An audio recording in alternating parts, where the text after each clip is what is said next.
பெட்டி அவங்ககிட்ட கொடுக்க சொல்லிட்டீங்க. என்ன sir plan? Next step move ஆகணும்னு 2 பேர் சாகணும். நமக்காக சாக வந்த பலியாடுங்க தான் இவங்க. சார் அப்போ சம்மந்தமே இல்லாமல் 2 பேர் சாவாங்களே, அது தப்பு இல்லையா? திருட்டு பசங்க தானே, சாகட்டும். வாங்கடா போலீஸ் நாய்ங்களா.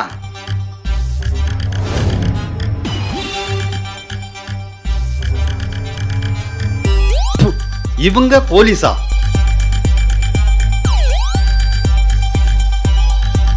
சார் ஆப்ரேஷன் ஓவரா? நம்ம பிளான் பண்ணபடி நெக்ஸ்ட் ஸ்டெப் மூவ் ஆயிடுச்சா சார்? நோ, நம்ம செட் பண்ணி வச்சிருந்த எல்லா டூப்ளிகேட் பேப்பரையும் அவங்க எடுத்து வெளியே போட்டாங்க. இப்போ பெட்டிக்குள்ள எதுவுமே இல்லை. சார் அப்போ பிளான் சொதப்பலா? No guys, let's wait.